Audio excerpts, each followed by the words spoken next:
c'est Tom. Et lui, c'est moi, Nico. Il y a 2 semaines, on s'est lancé dans l'aventure la plus folle de notre vie. Oh my god! Traverser les États-Unis en vélo électrique. Depuis qu'on a lancé le projet d'Unemployed Bros il y a 10 mois, on a réalisé que les moments les plus mémorables, c'est vraiment quand on sort à 100% de notre zone de confort et qu'on part à l'aventure sans se préparer et tout simplement en découvrant tout ce qu'il y a à découvrir sur le tas.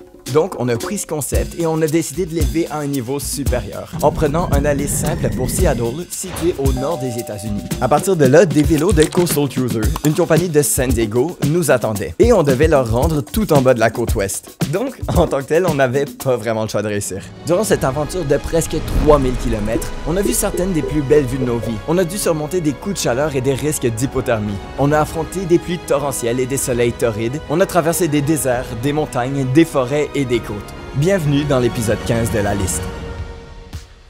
Yo, on vient d'arriver à Seattle. Dans le fond, il y a une compagnie de San Diego qui nous a fait livrer des vélos électriques jusqu'ici à un bike shop de Seattle. Donc on s'en va là pour les monter. On n'a jamais fait de vélo électrique, on n'a jamais vu les vélos, donc ça va être le temps de découvrir tout ça. Mais quand on est arrivé, on a eu la belle surprise de voir 3 boîtes de carton immenses remplies de pièces détachées. On va ouvrir le premier, le vélo. Oh my god, comment on fait des vélos? Là, on pensait qu'on allait faire ça en 2 heures top chrono et après 1 heure de tournage en rond et de remise en question. Ouais, dans le fond, c'est qu'il y a personne qui va venir nous aider finalement. On est laissé à nous-mêmes. On a abandonné et on a demandé au gars de Westside Bicycle de nous donner un coup de main, d'avoir pitié de nous, parce qu'on serait jamais arrivé à faire ça. Et ça a quand même pris toute la journée pour monter les vélos, mais au moins, on était finalement prêts à partir. Après avoir assemblé les vélos, on se sentait prêt à commencer notre périple. Mais dès le premier jour, on a réalisé que ce défi, ce serait vraiment plus compliqué que prévu. On avait chacun 2 batteries sur nos vélos, et dès qu'elles étaient vides, il était vraiment impossible d'avancer avec le vélo dû à leur poids extrême. Mais ça, on l'a réalisé un peu trop tard. On a booké notre première nuit de motel vraiment trop loin, sans vraiment s'assurer d'avoir assez de charge pour faire la distance. C'est le temps de repartir les copains! Une petite ride de nuit pour vous. Oui. Oh, comme vous pouvez voir, il fait absolument noir. Il n'y a aucune lumière sur la route. Il n'y a plus de réseau. Tu sais quand c'est écrit SOS sur ton iPhone, là, c'est ça qui se passe en ce moment. On accumule des mauvaises décisions pour l'instant. Google Maps nous a fait passer par un petit chemin qui contournait un lac par la forêt. On s'est donc aventuré dans le petit chemin sans aucune lumière, en ignorant les panneaux qui indiquaient que c'est un terrain privé. Vraiment, c'est la pire des choses à faire aux États-Unis. C'est après quelques kilomètres qu'on est tombé face à face avec une grande clôture qui nous empêchait de continuer. Quelque chose ou quelqu'un?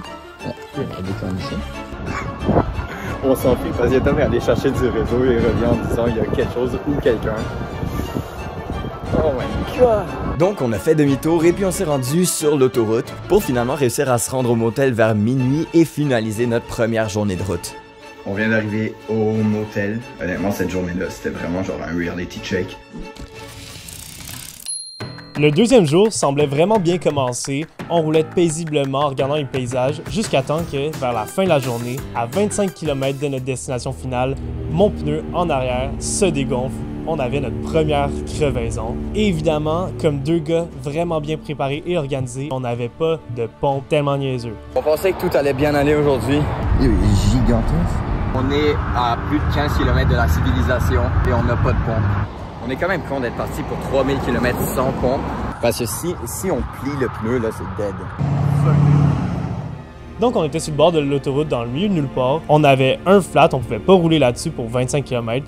Et on essayait de peser les options. Est-ce qu'on pouvait appeler un Uber? Est-ce qu'on allait marcher 25 km? Toutes des options absolument minables. Et comme par miracle, il y a un gars qui arrive en pick-up à côté de nous et qui nous demande c'est quoi la taille des pneus. Sorry? 26 by 4. Il a pris le vélo dans un pick-up, je le suis. Oh my god. Turns out que le gars, c'est un champion de motocross. Il avait des trophées à grandeur de son garage. Et il nous a aidé comme ça à réparer la crevaison alors qu'il n'avait aucune idée on était qui. Ça faisait 10 minutes qu'on était sur le bord de l'autoroute. Et on a pu finalement repartir pour arriver à notre motel. MVP. Un soir, on cherchait où dormir et puis on trouvait vraiment rien d'intéressant, rien d'abordable. Et on a vu sur TikTok en même temps un avion abandonné pas trop loin d'où on était, où on avait l'opportunité de camper. Honnêtement, c'était vraiment un gamble. Il n'y avait pas beaucoup d'informations, on savait pas si ça existait vraiment et si ça existait encore, mais on a décidé de tenter notre chance. Après toute une journée de route, on l'a trouvé et puis honnêtement, c'était magique. Il y a Tom qui mange une barre comme un con, et il y a un avion. Mais Dans le milieu de la forêt, genre. Littéralement dans le milieu de la forêt, là. Oh my god, dude! What? il craque souvent pas. Ok, viens. Dude.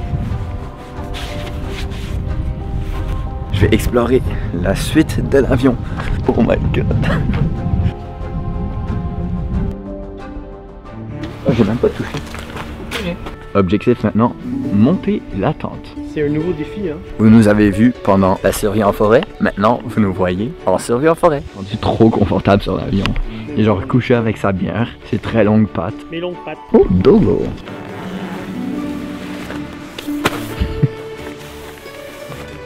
Oh! Il y a plusieurs pièces. By the way, petite précision, on n'a jamais testé cette tente encore. C'est la première fois qu'on l'essaye. Oh.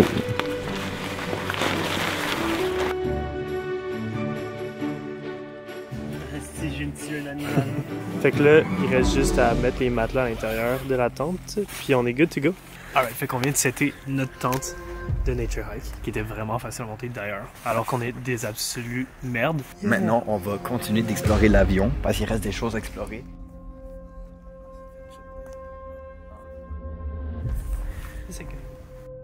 Oh. Voulez-vous venir voir la roue? C'est un avion normalement. Il y a tout ça qui rentre. Il y en a qui essayent de venir dans les avions, genre clandestinement, ils s'accrochent là-dessus, puis là ils remarquent pas si genre moins 50 degrés, puis ils crèvent. Mince. On a commencé à monter notre tente, mais ce qu'on n'avait pas prévu, c'est la température. On a genre rien pour se réchauffer. On est en short. Ça, c'est notre couverture. C'est une serviette de plat. Nous, on était sûr qu'il allait faire super chaud. Donc, on était là, 2 tatas avec une tente d'été, juste des shorts pour tout le voyage, même pas une paire de pantalons, pas de sleeping bag. Et finalement, il a fait 7 degrés durant la nuit. Je peux vous dire qu'on s'est vraiment gelé le cul. Après 3 heures de souffrance à faire semblant de dormir, je fais juste comme un moment donné me tanner, puis je suis comme yo Nico, tu dors-tu? Puis comme non, puis j'ai pas dormi 1 minute. Je vais mourir. On a regardé Family Guy pour essayer de survivre et à 5 h du matin, on a tout packé et on est reparti pour une grosse journée. 3h44. J'ai dormi 0 secondes. Donc, le plan de match, c'est que on reste là à grelotter encore 30 minutes, 1 heure, juste s'assurer que le soleil se lève bientôt. Et dès que le soleil se lève, on part à rouler à 5 h du matin. On a 170 km à faire aujourd'hui pour arriver au motel. Oh mon Dieu. Au moins, il fera chaud là-bas. On avait un seul but, c'était juste de voir la côte. Ça faisait trop longtemps qu'on était dans les terres et puis on voulait se rendre à la côte. Voilà! Bonjour! Il est officiellement 6h15. Il fait tellement froid là, mes mains sont genre crispées. Alors on a fait un gros rush en roulant sans arrêt pour atteindre l'océan. Ça, en une journée, ça représentait pas loin de 200 km. On a finalement aperçu la côte et c'était absolument magnifique. C'était vraiment un moment magique parce que même si le périple venait tout juste de commencer, on avait déjà rencontré beaucoup, trop même, d'obstacles. Mais on n'avait aucune idée de ce qui nous attendait après. Maintenant qu'on était sur la côte à Newport, notre but était de la descendre le plus longtemps possible pour avoir les plus beaux paysages. Et en passant devant la ville de Florence en Oregon, on a vu une affiche qui disait « Sandboard Rentals ». Évidemment, quand on a vu ça, on n'a pas hésité une seconde, on savait ce qu'il fallait faire. On est allé louer des planches et on est allé dans les dunes de sable qui sont absolument magnifiques. C'est ça qu'on fait. Oh oui! Ça va être insane, man! Check ça, check la hauteur. Yeah. On peut atteindre 60 km/h. Hein? Est-ce qu'on va réussir? Ouais. Ok. La dernière fois que j'ai fait du snowboard, je me suis explosé le poignet en 1000 morceaux. C'était il y a 1 an. Donc on va essayer de pas faire la même chose sur du sable maintenant. Alright, let's go!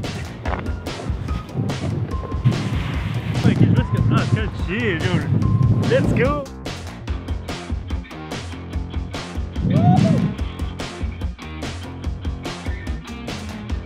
C'est dur la montée, hein? Tom le fait une fois, il se sent à l'aise, donc il va faire un 360. Oh oui! Ah Nico, ton tour d'essayer. Puis c'était si facile le 360. Easy. Ah, c'est C'est tellement allé vite que vous l'avez même pas vu. Oh oui! Donc comme vous le savez, un de nos partenaires de ce voyage, c'est Cheval Blanc, la bière. Merci Cheval Blanc premièrement. Et deuxièmement, là l'objectif ça va être de prendre une shot folle de la bière en action parce que leur slogan et leur mentalité c'est soif de liberté. Let's see! Donc tu sautes là-dessus, tac et tu montes. Oh! Bro! C'est trop nice! On a réussi peu à peu à traverser l'Oregon et on s'apprêtait à arriver en Californie, le troisième et dernier état à traverser. Mais honnêtement, un des plus gros challenges auxquels on s'était pas préparé, c'était le froid. On pensait vraiment qu'on allait aller sur le bord de la côte, qu'il allait faire chaud, qu'on allait être en t-shirt toute la journée, puis non. Finalement, il faisait vraiment plus froid que si on pensait, et le froid, ça peut toujours être pire. Et ça, c'est quand il y a de la pluie. C'est le fun parce qu'il y a un petit peu de pluie dehors. Donc, un jour, on a été pris dans une pluie torrentielle. Honnêtement, on était trempés, on était frigorifiés, mais on a continué à rouler même si on sentait même plus nos doigts. On a pris des vieilles chaussettes, on les a mis dans nos doigts et on a continué. Et comme si c'était pas assez, on avait super mal jugé nos distances, encore une fois. On a 170 kilos à faire environ aujourd'hui, ce qui est quand même énorme. On va sûrement pas avoir assez de batterie. Et il pleut! De la chance. Et je crois que le dessin a eu pitié de nous. Je roule, puis là, il y a un truc à côté sur le bord de la route. Puis là, je roule, puis là, il y a juste quelqu'un qui sort et comme Yo, wanna ride? Puis là, je suis comme Ah! Ça crée les breaks. On a hésité environ 0,5 secondes et on a embarqué avec l'inconnu. Bien sûr, l'inconnu qui nous propose une ride en voiture. On dit oui. Faites la même chose chez vous, les amis. Donc, le gars en question, qui s'appelait Gaiden, nous a demandé si on avait eu la chance de visiter le parc national des Séquoias. Et évidemment, on n'avait aucune idée de quoi il parlait. Turns out qu'on était juste à côté d'un des plus beaux parcs nationaux des États-Unis qui contient une forêt de séquoias à couper le souffle. Et comme on était juste à côté, il nous a demandé si on voulait faire un détour pour aller le visiter. Donc évidemment, on a dit oui. Et c'était absolument magique. On a vu des arbres de 1500 ans, qui sont 80 mètres de haut, 8 mètres de large. Je ne sais pas si vous êtes capable de l'imaginer, mais c'est gros en tabarouette. On n'aurait jamais vu ça sans Gaiden. J'ai jamais compris son nom. Lentement mais sûrement, on s'est rendu à San Francisco. On va essayer de faire toutes les attractions de San Francisco en genre 2 heures pour aller au coucher de soleil regarder le Golden Gate Bridge avec les vélos. Merci. Yes sir. Qu'est-ce qu'on va voir en premier? Un parc avec la vue de tout San Francisco. Il paraît que c'est beau. On est présentement dans les nuages. Premier arrêt, Twin Peaks. Nous sommes en direct de Tomorrowland. Oui, bonjour, je suis en direct de la tempête sur le sommet de San Francisco. Et comme vous pouvez voir derrière moi, les nuages sont menaçants. Et la foule jusqu'à... Hein? Je sais pas qu'est-ce qu'ils disent. Après des jours perdus loin des grandes villes, on était vraiment heureux de retrouver une atmosphère urbaine, de vraiment pouvoir relaxer et de faire les touristes. On s'est donc donné un jour complet de break pour visiter la ville. On est dans une grotte. 6e attraction! Le pont! Et je vous montre tout de suite des images hier soir quand on a traversé pendant la nuit et qu'on pensait qu'on allait mourir live. C'est quand même bucket list de surfer sous le Golden Gate. Une de nos prochaines vidéos. Possiblement. Tu donnerais combien? Bon.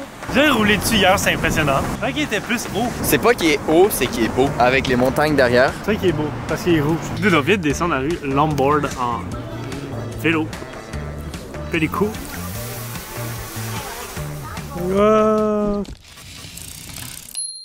Notre prochain grand arrêt était Big Sur, qui est une partie de la côte ouest américaine qui donne les plus belles vues de la Californie sur l'océan. On avait vraiment hâte de faire ça, mais la journée a commencé vraiment difficilement. Bon, on s'apprêtait à partir pour un 170 kg environ et visiter Big Sur quand deuxième flat pour le vélo de Tom Brady. Maintenant, il faut ressortir nos skills de Bob the Builder. Ouais, parce qu'on n'a pas beaucoup de temps, hein? Non, on a vraiment pas tant de temps. Avec deuxième problème, on n'a pas une clé assez grosse pour cette partie-là, ce qui est tellement niaiseux qu'on ne l'a pas dans notre kit. Le premier magasin n'avait pas ce qu'il fallait, je vais voir d'autres magasins. C'est quand même une question de temps parce qu'on doit faire beaucoup de kilomètres aujourd'hui. Il est presque midi déjà.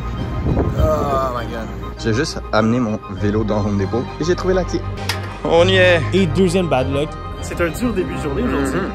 après s'être rendu compte qu'on avait un flat qui est maintenant réparé, on s'est fait dire que la route pour se rendre à Big Sur et traverser jusqu'au sud était fermée dans le milieu à cause d'un effondrement cet hiver. Petit problème, ce soir, on a un motel de bouquet à la fin de Big Sur. Maintenant, c'est la question de comment on se rend à un motel de ce soir. Oui, il y a une pluie. Ça voulait dire qu'il fallait faire un détour de 200 km. Le début du détour allait super bien jusqu'à temps qu'on doive traverser la chaîne de montagnes qui longe la côte. On est au milieu de nulle part. Il y a un soleil qui tombe. Mon vélo, il est à 0%, c'est que de la côte. Tom, il a monté, il a pas vu qu'il était à 0. Faut que je le rattrape, il n'y a plus de réseau pour l'appeler. Je suis plus capable de monter. Et là, on était dans des vallées où il n'y avait pas un chat et pas de réseau. Et finalement, tout ça était vraiment plus long que prévu. Donc on est arrivé vers 4 heures à notre premier stop pour charger les batteries. Le problème, c'est que la deuxième partie de la route était sketch. Très sketch.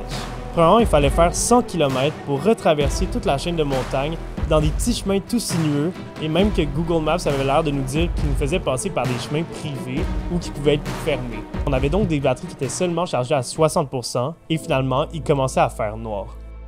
Donc là, Nico et moi, on a pesé les pour et les contre, et pour la première fois du voyage, on n'était pas du tout d'accord sur ce qu'il fallait faire. We've got some problems. Il est 8h30, ça faisait 2 heures qu'on chargeait dans le café, puis on vient de se faire kick out parce que ça fermait. Nos batteries sont clairement pas chargées. Mais, comme on aime ça avoir des bonnes histoires, et on dit que des péripéties, ça fait des bonnes histoires, on avait comme décidé qu'on irait quand même si c'était la pire idée possible. On s'apprêtait à faire une distance absolument trop longue dans des chemins absolument dangereux. Jusqu'à temps que le motel où on allait dormir le soir nous appelle comme par miracle pour nous demander si on était en vie et si on voulait décaler notre réservation au lendemain. Et on l'a vu comme un signe du destin. On a accepté et on a finalement dormi où on était ce soir-là. Il était temps de découvrir le chemin qu'on était censé faire la veille, pour voir si on allait mourir ou si c'est pas si pire. On s'est mis à rouler et après 30 km, Google Maps semblait nous faire passer par un terrain clôturé et évidemment privé. Ça n'a pas été long avant qu'on réalise que c'était en réalité... C'est ça. Explosive Hazard. Donc en plus... Réserve militaire. C'est une réserve militaire et en plus d'être un chemin privé, c'est un champ de mine. On a eu l'idée du siècle, on s'en va à la base militaire pour demander des conseils sur la route. Alright, fait qu'on est allé à la base militaire pour essayer de parler à quelqu'un et il y avait personne. Donc le seul moyen là, c'est on a trouvé un autre petit chemin à côté. On va l'essayer. On sait pas si c'est encore dans la base militaire. On l'essaye. Vas-y. Le seul moyen de contourner la base militaire, c'était de faire un autre détour qu'on devait approximer sur la map comme on n'avait pas de réseau. Bon, on est là. Google Maps nous disait de passer par là au travers. Mais c'est quoi tout ça? C'est une belle base militaire. Et il fait en ce moment 35 degrés plus le gros soleil. On est dans le milieu de fort. Il n'y a pas de réseau. Et là, on se prépare grâce à cette map. On est là et puis il faut faire pour se rendre à notre motel qui est juste ici. Donc, à la place de rouler 70 km ce jour-là, on a dû rouler 170 km sous 37 degrés avec un soleil tapant et aucune ombre. C'était honnêtement la combinaison parfaite pour un coup de chaleur. Moi, je suis en train de cacher un coup de chaleur. Ouais, là, j'étais à face rouge. Ouais, fun! Ça me tente de vomir. Oh, ça sent le coup de chaleur. C'est pas grave, c'est pas comme si nous restait encore 100 km. Et ce qui devait arriver arriva. Après environ 1 heure de route sous cette température désertique, ma tête commençait à tourner, chaque coup de pédale me donnait envie de vomir, et il restait encore 40 km à faire devant nous pour atteindre la prochaine charge. Honnêtement, rendu là, on y allait doucement et on a dû passer par l'autoroute pour réduire la distance à faire. Après environ une vingtaine de kilomètres sur l'autoroute, on a vu un petit arbre où on pouvait se reposer avec un petit peu d'ombre, donc on s'est reposé 5 minutes. On s'est arrêté là où il y a le seul arbre qui fait de l'ombre depuis genre 20 miles. Et ces 5 minutes ont suffi pour que des automobilistes appellent les policiers parce qu'ils s'inquiétaient de nous. Donc la police est venue pour s'assurer que tout allait bien et puis ils nous ont donné les directions pour se reposer, prendre de l'eau et charger les batteries. Honnêtement, je crois que c'est la ride la plus tough depuis le début, puis un des trucs les plus tough que j'ai fait depuis le début. Imaginez si on avait fait ça la veille, genre, honnêtement, on aurait pu mourir, c'était dangereux. On a continué notre chemin pour finalement se rendre à Los Angeles où on a rencontré plein d'amis qu'on connaissait là-bas, puis on a décidé de passer 2 jours pour vraiment visiter, prendre le temps de relaxer, regarder tous les attraits qu'il y a à voir là-bas, ou le plus possible. On a visité Hollywood, Venice Beach, l'Observatoire, les super belles rues avec les palmiers qui longent. C'était magnifique et on est même allé jouer au volleyball sur la plage avec des inconnus au coucher de soleil. On a vraiment eu beaucoup de fun, même un peu trop parce que la dernière soirée on devait faire 4 heures de route et on est parti à minuit. Donc on est arrivé super tard, mais au moins la route pour se rendre longeait l'océan avec les plus belles maisons qu'on a vues de notre vie. Donc c'était vraiment une belle aventure. Après plusieurs semaines de péripéties, on avait enfin atteint notre destination finale, San Diego. En réfléchissant à toute l'aventure, malgré tous les moments compliqués, on était heureux et fiers de ce qu'on avait accompli. Chaque défi surmonté a rendu cette expérience encore plus mémorable, et puis honnêtement, c'était une des expériences les plus gratifiantes de notre vie. On pourrait dire officiellement qu'on a traversé les États-Unis en vélo électrique.